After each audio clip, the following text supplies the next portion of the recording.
नमस्कार दोस्तों, स्वागत है आपका ऑडियो बुक समरी में। क्या आप जानते हैं कि जरूरी फैसले लेते समय हमारे दिमाग की प्रक्रिया कितनी जटिल होती है? नोबेल पुरस्कार विजेता डेनियल कहनेमन की किताब थिंकिंग फास्ट एंड स्लो हमारे दिमाग की सोचने की दो प्रणालियों के रहस्यों को उजागर करती है। क्यों पढ़े थिंकिंग फास्ट एंड स्लो? अगर आप जानना चाहते हैं कि आपके निर्णय कैसे प्रभावित होते हैं, कैसे आप ज्यादा जागरूक और सटीक फैसले ले सकते हैं, और कैसे आप अपने दिमाग की सोचने की प्रक्रियाओं को बेहतर समझ सकते हैं, कैसे हमारा दिमाग काम करता है, कैसे गलतियां और पूर्वाग्रह हमारे निर्णयों को प्रभावित करते हैं, कैसे हम अपनी सोच और बुद्धिमत्ता को बेहतर बना सकते हैं। ये किताब हमें ये समझने में मदद करती है कि हम कैसे सोचते हैं, कैसे निर्णय लेते हैं और हमारी सोच में कौन कौन सी गलतफहमियां छिपी होती है। सिस्टम 1, तेज और स्वचालित सोचने का तरीका। ये सिस्टम हमारे दिमाग का तेज, सहज और स्वचालित भाग है। ये बिना किसी सोच विचार के हमारी आदतों और पूर्व अनुभवों के आधार पर काम करता है। उदाहरण, अगर अचानक बारिश हो जाए तो बिना ज्यादा सोचे छाता लेने का निर्णय करना। सिस्टम 1 हमारी रोजमर्रा की समस्याओं को जल्दी हल करने में मदद करता है, लेकिन ये अक्सर गलतियां भी करता है। सिस्टम 2, धीमा और सोच समझकर चलने वाला तरीका। ये सिस्टम तर्क और विश्लेषण पर आधारित है। इसका काम गहराई से सोचना और कठिन फैसले लेना है। उदाहरण, जब आप नया घर खरीदने का निर्णय लेते हैं तो आप सभी विकल्पों का तुलनात्मक विश्लेषण करते हैं। सिस्टम 2 हमारी जिंदगी के महत्वपूर्ण फैसलों में सक्रिय होता है, लेकिन ये धीमा और मेहनत वाला तरीका है। कैसे काम करते हैं दोनों सिस्टम? सिस्टम 1 ये तेज है, लेकिन अक्सर गलत निर्णय ले सकता है। सिस्टम 2 ये धीमा है, लेकिन महत्वपूर्ण परिस्थितियों में सटीक निर्णय लेता है। डेनियल कहनेमन बताते हैं कि अधिकतर समय हमारा सिस्टम 1 ही सक्रिय रहता है। ये हमें त्वरित निर्णय लेने में मदद करता है, लेकिन यही वजह है कि हम कई बार गलतफहमियों और पूर्वाग्रहों के शिकार हो जाते हैं। ये किताब उन गलतफहमियों की पहचान करती है जो हमारे निर्णय लेने की क्षमता को प्रभावित करती है। कैसे हम स्थिति को पूरी तरह समझे बिना नतीजे पर पहुंच जाते हैं, कैसे हमारे पूर्वाग्रह हमारे फैसलों को गुमराह करते हैं। अगर आप ये समझना चाहते हैं कि आप कैसे सोचते हैं और कैसे बेहतर निर्णय लेने वाले बन सकते हैं, तो ये किताब आपके लिए बेहद महत्वपूर्ण है। दिमाग का दिलचस्प खेल। ये किताब हमारे दिमाग में चल रहे 2 किरदारों की कहानी है। सिस्टम 1 सहज, तेज और भावनात्मक। सिस्टम 2 धीमा, परिपक्व और तर्कसंगत। जब इन दोनों का सामना होता है तो उनकी बातचीत ये तय करती है कि हम कैसे सोचते हैं, निर्णय लेते हैं और कार्य करते हैं। सिस्टम 1 का उदाहरण, जब आप अचानक तेज आवाज सुनते हैं तो आप बिना सोचे उसी दिशा में देखना शुरू कर देते हैं। ये सिस्टम 1 का काम है। ये प्रणाली लाखों वर्षों के विकास की देन है और हमें त्वरित निर्णय लेने में मदद करती है। सिस्टम 2 का उदाहरण, जब आप किसी भीड़ में किसी खास व्यक्ति को खोजने की कोशिश करते हैं तो आपका दिमाग एकाग्र होकर काम करता है। ये सिस्टम 2 का काम है। ये विकर्षणों को अनदेखा कर आपको अपनी ऊर्जा सही जगह पर केंद्रित करने में मदद करता है। ये किताब दिखाती है कि इन दोनों प्रणालियों का तालमेल हमारे व्यवहार और निर्णय लेने की प्रक्रिया को कैसे प्रभावित करता है। आइए इसे विस्तार से समझते हैं। 2 प्रणालियों का आलस और उनकी सीमाएं। हमारे दिमाग में सिस्टम 1 तेज, स्वचालित और भावनात्मक है, जबकि सिस्टम 2 धीमा, तार्किक और सोच समझकर निर्णय लेने वाला है। लेकिन दोनों में एक सामान्य बात है, आलस।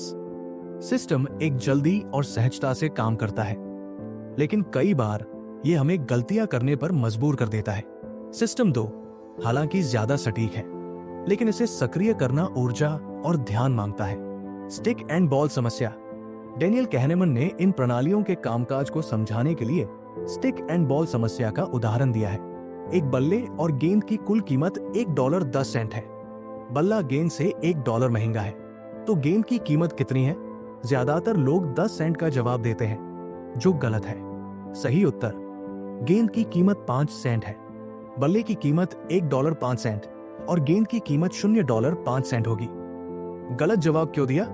जब आप ये सवाल सुनते हैं तो सिस्टम एक तेजी से काम करता है और 10 सेंट का उत्तर देता है। ये सहज और स्वचालित प्रतिक्रिया है, लेकिन गलत। सिस्टम 2 इस गलती को पकड़ सकता था, लेकिन आलस्य के कारण इसे सक्रिय नहीं किया गया।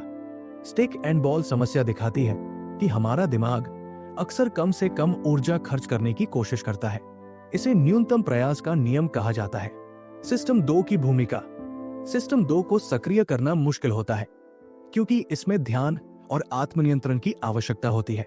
सिस्टम 2 का उपयोग करने से हम अपने उत्तरों की समीक्षा कर सकते हैं और गलतियों से बच सकते हैं, लेकिन अगर हम आलसी हैं तो हमारा दिमाग सिस्टम 1 पर भरोसा करता है और गलत फैसले लेता है। शोध बताते हैं कि सिस्टम 2 का अभ्यास हमारी बुद्धिमत्ता को बढ़ाता है। सिस्टम 1 तेज है, लेकिन सिस्टम 2 सटीकता और समझदारी लाता है। प्राइमिंग, दिमाग को प्रभावित करने वाली प्रक्रिया। अब बात करते हैं एक और दिलचस्प अवधारणा की, जिसे प्राइमिंग कहते हैं। प्राइमिंग का मतलब है हमारे दिमाग को पिछले अनुभवों या संकेतों के आधार पर किसी खास दिशा में प्रभावित करना। उदाहरण, अगर आप ईट शब्द देखते हैं और फिर सोंडस्कोर्पी को पढ़ते हैं तो आप इसे सूप के रूप में पूरा करेंगे, लेकिन अगर आप क्लीन देखते और फिर सोंडस्कोर्पी पढ़ते तो आप इसे सोप के रूप में पूरा करते। यह दिखाता है कि हमारा दिमाग कैसे संकेतों और पिछले अनुभवों के आधार पर काम करता है। हमेशा ऑटो पायलट पर क्यों रहते हैं? हमारा दिमाग ज्यादातर समय ऑटो पायलट मोड में रहता है। सिस्टम एक स्वचालित रूप से काम करता है और त्वरित निर्णय लेता है, लेकिन जब हम सचेत रूप से सोचने की कोशिश करते हैं तो सिस्टम 2 को सक्रिय करना पड़ता है। अगर हम सिस्टम 2 को सक्रिय करने में आलसी हैं, तो हमारा दिमाग गलतियों और पूर्वाग्रहों का शिकार हो जाता है। हमारे दिमाग में सोचने के दौरान प्रभाव, पूर्वाग्रह और शॉर्टकट्स कैसे काम करते हैं और किस तरह ये हमारी सोच को प्रभावित करते हैं, आइए इसे विस्तार से समझते हैं। प्राइमिंग, कैसे हमारा दिमाग प्रभावित होता है। जब हम किसी शब्द, अवधारणा या घटना के संपर्क में आते हैं तो वो हमारे दिमाग में उससे संबंधित चीजों को प्रभावित और सक्रिय कर देता है। इसे प्राइमिंग कहते हैं। उदाहरण के लिए, यदि आप ईट शब्द देखते हैं और फिर सोंडस्कोर्पी को पढ़ते हैं तो आप इसे सूप के रूप में पूरा करेंगे, लेकिन यदि आप शावर शब्द देखेंगे तो आप सोप सोचेंगे। प्राइमिंग का प्रभाव सिर्फ सोचने तक सीमित नहीं है, यह हमारे व्यवहार पर भी असर डालता है। प्रभाव का एक अध्ययन में प्रतिभागियों को बुढ़ापे से संबंधित शब्द दिखाए गए, जैसे फ्लोरिडा और झुर्रिया। इसके बाद उन्होंने सामान्य से धीमी प्रतिक्रिया दी। क्या दिलचस्प है, उन्हें पता भी नहीं चला कि उनके विचार और क्रियाएं उन शब्दों से प्रभावित हुई। इसका मतलब, हम हमेशा सचेत रूप से अपने कार्यों और निर्णयों को नियंत्रित नहीं करते। हमारी सोच और निर्णय अक्सर सामाजिक और सांस्कृतिक परिस्थितियों से निर्देशित होते हैं। पैसे का प्रभाव, स्वार्थ और स्वतंत्रता। एक और दिलचस्प अध्ययन में जब प्रतिभागियों को पैसे से संबंधित अवधारणाएं, जैसे पैसों की तस्वीरें दिखाई गई, उन्होंने स्वतंत्र रूप से काम किया। दूसरों से मदद मांगने या अनुरोध स्वीकार करने की कम इच्छा दिखाई। निष्कर्ष, मौद्रिक उत्तेजनाओं, पैसों से जुड़ी चीजें से भरा समाज हमें ज्यादा स्वार्थी बना सकता है। यह दिखाता है कि प्राइमिंग हमारी सोच, विकल्पों और व्यवहार को प्रभावित कर सकती है। हेलो इफेक्ट, अतिरंजित भावनात्मक स्थिरता। अब बात करते हैं एक और रोचक मानसिक शॉर्टकट की, जिसे हेलो इफेक्ट कहते हैं। जब आप किसी व्यक्ति का सिर्फ एक सकारात्मक पहलू जानते हैं तो आप उसके पूरे व्यक्तित्व को सकारात्मक मानने लगते हैं। उदाहरण, आप किसी पार्टी में बेन से मिलते हैं जो बहुत मिलनसार है। बाद में जब कोई आपसे पूछता है कि क्या आप किसी दानदाता को जानते हैं, तो आप बेन का नाम सुझा देते हैं, भले ही आप उसके बारे में और कुछ न जानते हो। हेलो इफेक्ट आपको बेन की एक विशेषता, मिलनसार होना के आधार पर उसका पूरा व्यक्तित्व आंकने पर मजबूर करता है। पुष्टिकरण पूर्वाग्रह, कंफर्मेशन बायस। हेलो इफेक्ट के साथ ही हमारा दिमाग एक और शॉर्टकट अपनाता है, जिसे कंफर्मेशन बायस कहते हैं। यह तब होता है जब हम केवल ऐसी जानकारी पर ध्यान देते हैं जो हमारे पहले से मौजूद विश्वासों का समर्थन करती हो। उदाहरण, जब आप पूछते हैं क्या जेम्स मिलनसार है, आपका दिमाग जेम्स को मिलनसार मानने लगता है, भले ही इसके लिए आपके पास कोई ठोस सबूत न हो। कंफर्मेशन बायस और हेलो इफेक्ट एक साथ काम करते हैं, जिससे हमारा दिमाग जल्दी निर्णय लेता है, लेकिन यह अक्सर गलत होता है। त्वरित निर्णय और गलतियां। हमारा दिमाग अक्सर डेटा की कमी को अनदेखा करके निर्णय लेने के लिए साधारण शॉर्टकट्स का उपयोग करता है। ये तुरंत निर्णय लेने की प्रवृत्ति के कारण होता है, लेकिन इस प्रक्रिया में हम गलत सुझावों पर भरोसा कर लेते हैं और डेटा की कमी को नजरअंदाज कर देते हैं। सीखने की बात। प्राइमिंग, हेलो इफेक्ट और कंफर्मेशन बायस हमें दिखाते हैं कि हमारा दिमाग अक्सर गलतियां करता है, लेकिन अगर हम जागरूक रहें और सिस्टम 2 तार्किक सोच का उपयोग करें तो हम बेहतर निर्णय ले सकते हैं। ये किताब हमें सिखाती है कि हमारे दिमाग में कैसे स्वचालित प्रक्रियाएं और शॉर्टकट्स काम करते हैं और ये कैसे हमारे निर्णयों और सोच को प्रभावित करते हैं। आइए इसे विस्तार से समझते हैं। 1. चारा डालने जैसा प्रभाव। प्राइमिंग चारा डालने की तरह कुछ संज्ञानात्मक घटनाएं पूरी तरह से अनजाने में हमारे विकल्पों, निर्णयों और कार्यों को प्रभावित कर सकती है। ये तब होता है जब हमारा दिमाग किसी चीज को जल्दी से समझने और निर्णय लेने के लिए आसान रास्ते, शॉर्टकट्स अपनाता है। इन मानसिक शॉर्टकट्स को ह्यूरिस्टिक्स कहते हैं। 2. ह्यूरिस्टिक्स हमारे दिमाग के शॉर्टकट्स। हमारा दिमाग अक्सर ह्यूरिस्टिक्स का उपयोग करता है। ये शॉर्टकट्स हमें तेजी से निर्णय लेने में मदद करते हैं, हालांकि इनका अनुचित उपयोग हमें गलतियों की ओर ले जा सकता है। प्रकार 1. प्रतिस्थापन ह्यूरिस्टिक्स, सब्स्टिट्यूशन ह्यूरिस्टिक। ये तब होता है जब हम एक मुश्किल सवाल का जवाब देने के बजाय उसे एक आसान सवाल से बदल देते हैं। उदाहरण: सवाल, क्या ये महिला शेरिफ के लिए अच्छी उम्मीदवार होगी? हमारा दिमाग इसे बदल देता है, क्या ये महिला शेरिफ की तरह दिखती है? इस शॉर्टकट के कारण हम उम्मीदवार की असली योग्यता जैसे अनुभव और नीतियां की बजाय सिर्फ उसकी छवि के आधार पर निर्णय लेते हैं। प्रकार 2. उपलब्धता ह्यूरिस्टिक्स, अवेलेबिलिटी ह्यूरिस्टिक। ये तब होता है जब हम किसी घटना की संभावना को इस आधार पर तय करते हैं कि वो हमें कितनी बार सुनाई दी है या याद रखना कितना आसान है। उदाहरण: हकीकत, स्ट्रोक से होने वाली मौतें यातायात दुर्घटनाओं से ज्यादा होती है। धारणा, ज्यादातर लोग मानते हैं कि यातायात दुर्घटनाओं से ज्यादा मौतें होती है। क्यों? मीडिया में हम दुर्घटनाओं के बारे में ज्यादा सुनते हैं, वे हमारी याद में गहरी छाप छोड़ते हैं, जबकि स्ट्रोक के मामलों पर कम ध्यान दिया जाता है। 3. आंकड़ों को समझने में कठिनाई, बेस रेट नेग्लेक्ट। हम अक्सर आंकड़ों को समझने में गलती करते हैं क्योंकि हम आधार दर, बेस रेट को नजरअंदाज कर देते हैं। आधार दर क्या है? आधार दर किसी घटना की औसत संभावना को दर्शाती है। उदाहरण: एक टैक्सी कंपनी में 20% टैक्सियां पीली है, 80% टैक्सियां लाल है।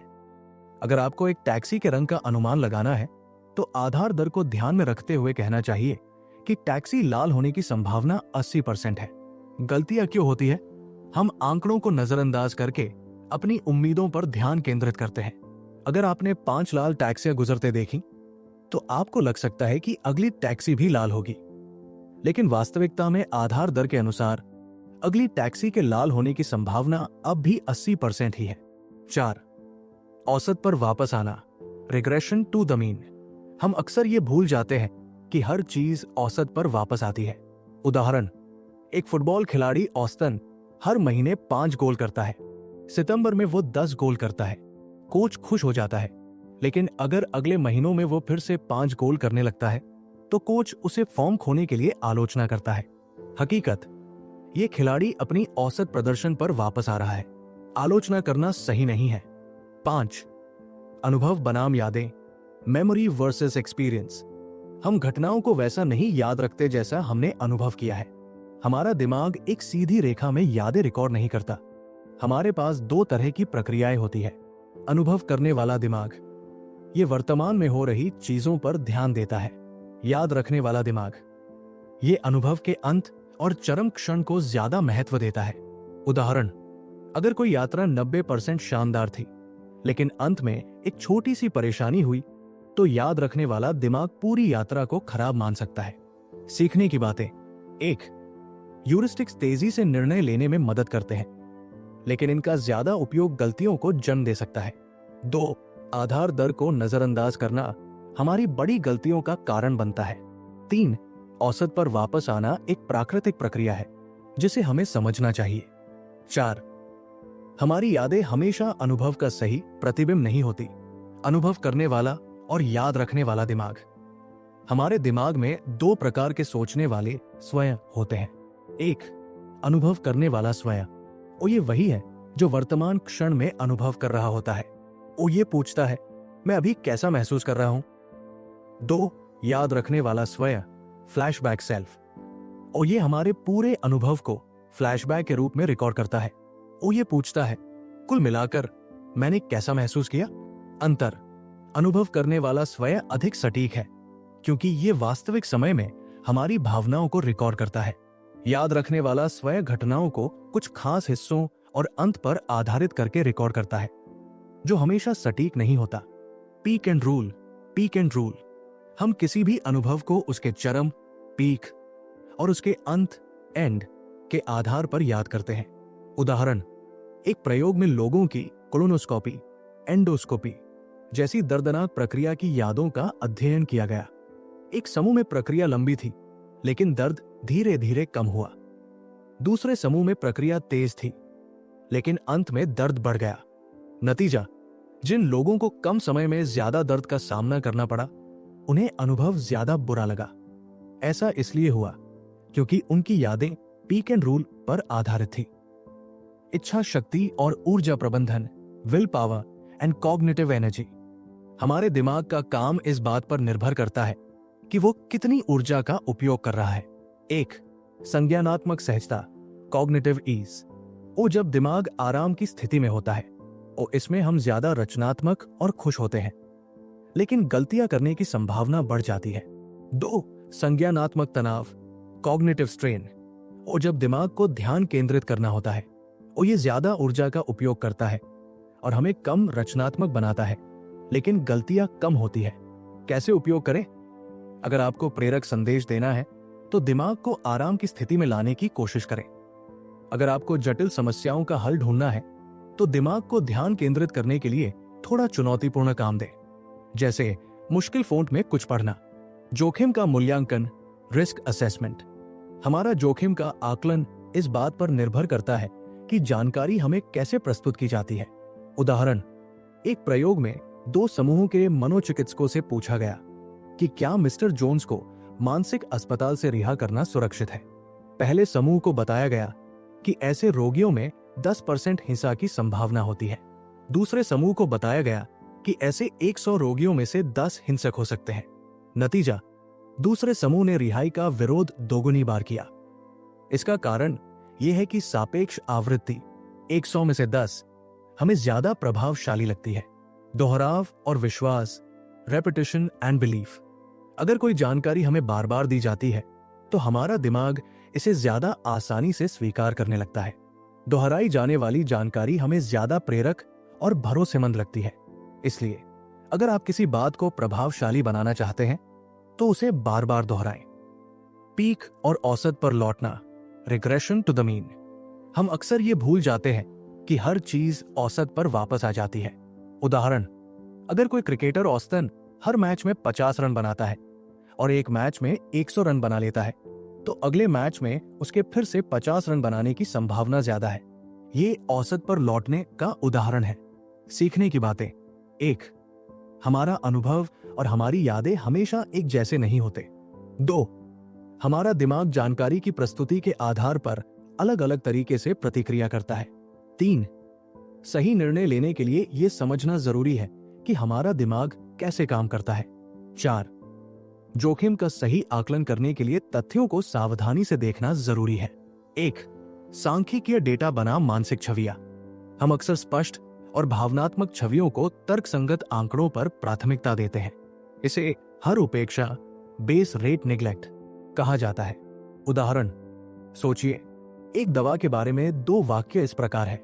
यह दवा बच्चों को बीमारी से बचाएगी, लेकिन इसमें 0.0001% स्थायी विकृति का जोखिम है। यह दवा लेने वाले 1 लाख बच्चों में से 1 को स्थायी विकृति हो सकती है। दोनों का अर्थ एक ही है, लेकिन दूसरा वाक्य हमें एक विकृत बच्चे की स्पष्ट छवि दिखाता है। इसका प्रभाव ज्यादा होता है और हमें दवा लेने से हिचकिचाने पर मजबूर करता है। 2.